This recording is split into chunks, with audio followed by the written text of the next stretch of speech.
As a professional dancer, what do you think of TikTok dance? Is it legit?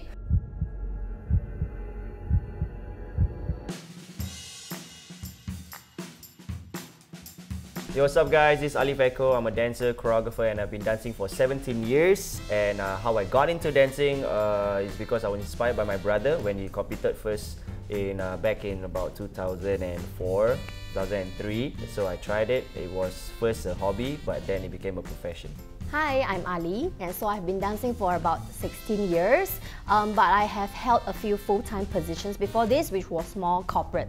So how I got into this profession was pretty timely, whereby my contract ended and my mentors from old school called me to be part of them and join them as a dance crew and a choreographer and instructor in old school. So here we are! To start the game, each player will draw 5 question cards from the deck. Players will then take turns choosing a question card from their hand to ask the opponent. Players will also be given 3 action cards each, where they can skip, switch or spill at any point of time.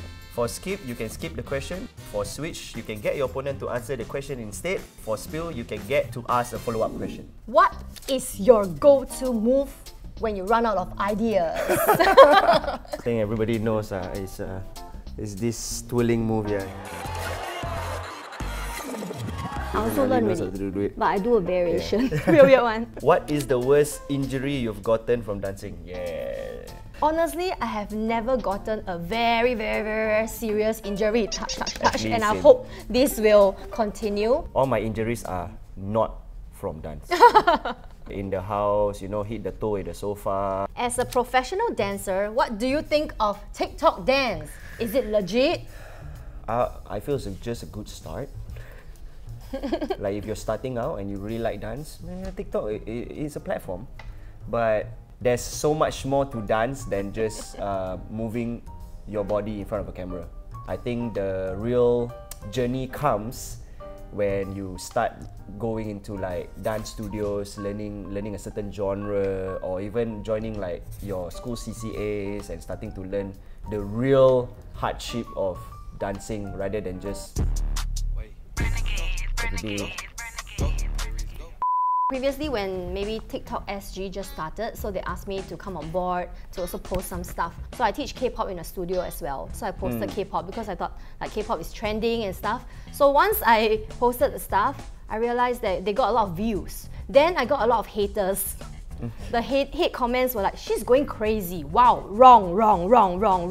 And I said, it's too much, too dramatic, too... Yeah. Okay, fine. I wasn't very affected, but when I went to check out the profiles, they were just very young dancers. What makes a good dancer? First thing I would think is techniques, like how good they are, the quality of their movements and all. And at the same time, performance, because what makes that person stand out would be a performance, but I don't mean just facial expressions. But performance is through the way you perform using your body. Most of the time, it's quite obvious once the person steps on stage, right? Yeah. There's a certain aura, there's a certain look, you know? So once we see that, we know that, oh man, this guy, this girl is gonna kill it. So it has that like... X factor? X factor, Yeah. yes, correct. Tell us a taboo or fun fact of this profession that most people don't know. Dancing is not always fun one. I think a lot of people think like, when we dance, right, like it's always like, hey, hoo-ha, like happy, fun. But yo, we can go commando on this profession, you know, like during practices, when we teach our students, you know, and we do punishments also, like push-ups or like star jumps and all this kind of thing. We do that. Many people, do think dancing is just about fun. So they would think probably the dancers, they look so good or like they dress up. They probably are every night club. Because when I used to work full-time, right, like sometimes Mondays when I come to office, I look tired. Then some people would just say a comment like, wow, yesterday night you party, is it? Until late. Sunday night also got party, meh? Because some people, they have office jobs but they still want to dance, right? So after office jobs, they will dance the night away and then tomorrow go to work. That was me.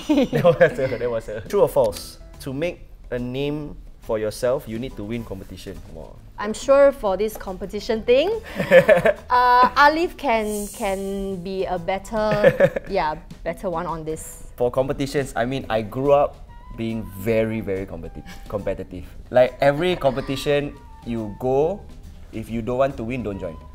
it's just a bonus, you know, like it's important to have that bonus like win. And I think for us instructors, we agree, like we would want our students to win, to feel good. Yeah, that's why I say it's important that you have some success in your hand. Okay, Ahlee, how do you handle bad criticism? I just always tell my students also, if you have people who hate you, means you are of a certain level that people want to hate you. And there are also people who love you. Yeah, people who don't like you will never be on your side one. So I feel it's pointless trying to gain worth from them. Good publicity, bad publicity is still publicity. What are some ways you can earn money as a dancer? Some ways you can earn money as a dancer, do more TikToks, I'm kidding. Exploring more fields in dance, okay, because dance has many parts to it. Like you can be a dancer by itself, you can be a choreographer. Even dancers now are going a lot in videography, you know, to make good dance videos and all these kind of things. But of course it takes a lot of, practice, and it takes a lot of experience in order for you to have that kind of credibility to earn a living from it also. Tell us your worst wardrobe malfunction while dancing. It's surprising for a female dancer. I don't have much wardrobe malfunction. I think because I'm a very kiasu kind of person, I always must have full dress before. And if anything breaks or what, I always have a backup. I always use safety pin or what, I have a backup costume, 20 whatever. 20 safety pin. Yeah, 20 safety. If it bursts, I still got extra costume, or later a friend will always have extra. To us, your pants tear is not a malfunction. That means you full out. It's an achievement. Yeah. Yeah, and like I wanna share this also because I remember one of my students, he actually tore his pants during the performance, and then he was like very like, "Abang, how are these pants?" Like I spoke to him. I said, "Tear it more." Tell us the juiciest dance drama you have ever been part of, or you have heard of. I think 10 years ago, there was this like small drama between like freestylers and like wow, studio that's dancers. not small. There was this drama where like like studio dancers and like freestyle street dancers are two different worlds, and like what they're doing is not real hip hop, or what we're doing is not real hip hop. You know, all this drama lah. It's like I wasn't part of it. I mean, I've heard of it, and of course I feel the pinch as a studio dancer, or like more line dancer rather than the classic hip hop. I think there was this saying that we were studio dancers, very robotic or stuff like that. You secretly judge a student in your class? No, I think I won't judge because they dance in a funny way, because yeah, you know, students, they are all new, but I judge because the person dressing is like, I feel for some things spilling. Some things might spill, so I like, who is the most famous person or group that you have choreographed to? I actually choreographed for Big Hits TXT K-pop group 3 times now. Yeah, so I'm proud to be one of the first Singaporeans to be able to choreograph for a very, very big K-pop group. I think other than that, definitely I'm really on with my local artists. I choreograph for Faris Jabbar and also Young Raja, and I hope to have the opportunity to choreograph for more artists in the future. That doesn't sound like a question, no? That sounds like a sharing speech. That's like, speech. I hope to build. Yeah, I hope. How do you recover from a mistake on stage? It was very funny because I was the main lead in a production. So it was almost the end of the finale. So the last part, the speech is supposed to be very heartwarming and everything, right? So it was the finale, everyone's on stage, full cast, so about 100 dancers on stage. I was in the middle, like, yeah, finale, other groups dancing. Then after that, the co-cast told me, check your mind, check your mind.